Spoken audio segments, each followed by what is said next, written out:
Mindset is crucial. A very different future is possible. Our species tends to do its most interesting innovation, jump to very different spaces when it's backed into a corner. And the question is, can we come out of that, not just fighting, but with a very different set of mindsets, technologies, and business models?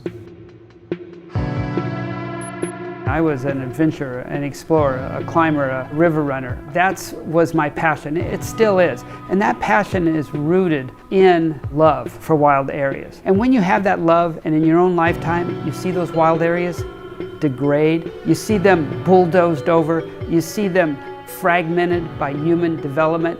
Now you see those places actually change and shift because of human-caused climate change.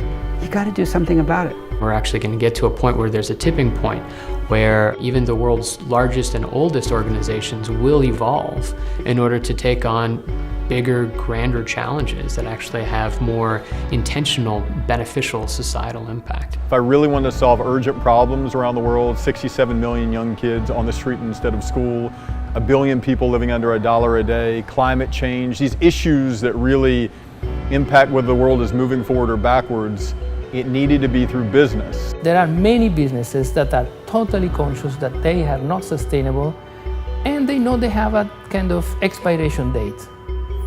We don't want to have an expiration date, that's very simple. So we want to have a very, very, very long future, and therefore we need to be sustainable.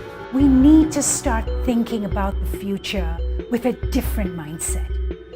A mindset of optimism, a mindset of abundance, and a mindset of achievability. Courage and optimism is required.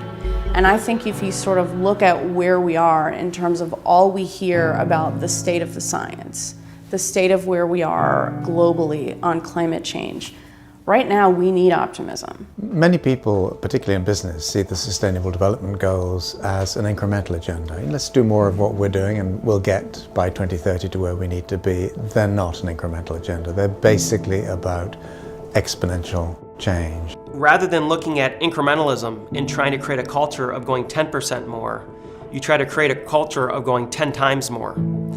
And you do that for a reason. If you tell them 10x, it requires them to forego any preconceived notions around what it has to be or should be, and it gives them the degrees of freedom to experiment and think more creatively on what 10x could look like. Everything has to change, but not change because it's bad. It's just change because we can do better. Now, what are we going to do?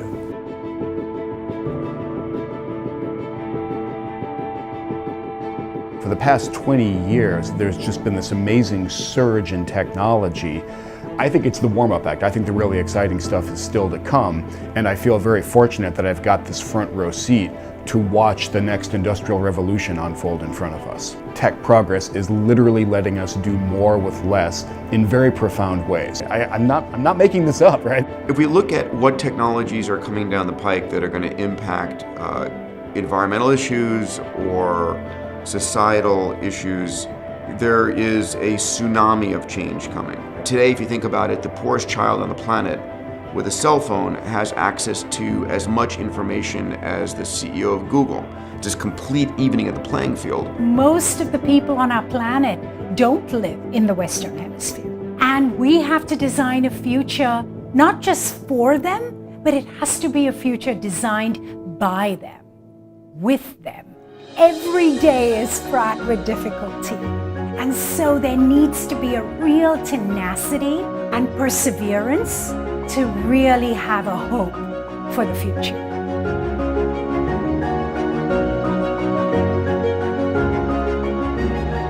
Business must have purpose. I see too many businesses that talk about their business as being making the product that they make. And that is very constraining.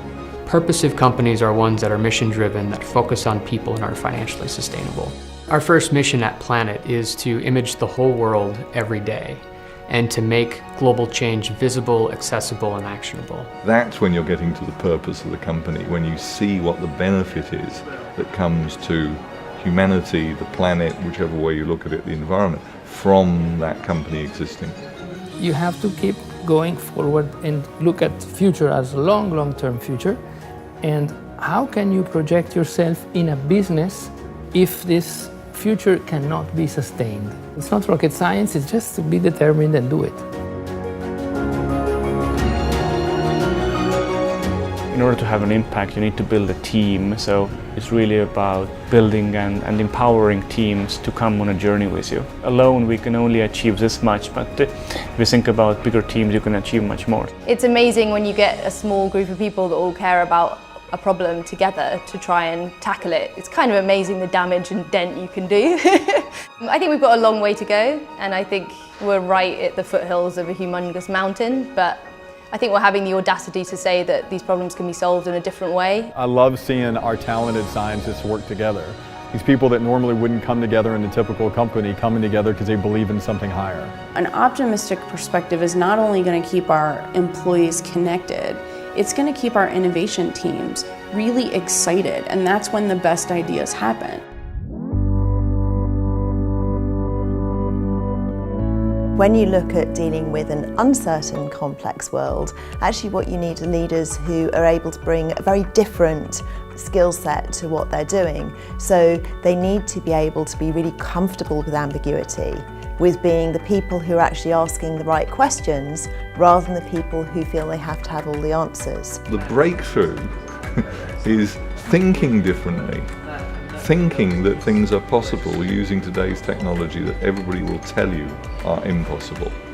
Failure is meant to be not the opposite of success, it's meant to define the true parameters of what real success could look like. So you almost have to create a culture where test it till it breaks, learn from it, and from those learnings, ameliorate to the next model to take it that much further. A round-the-world flight without a single gram of fuel in an aeroplane that is the size of a huge jumbo jet, and it has the weight of a small family car.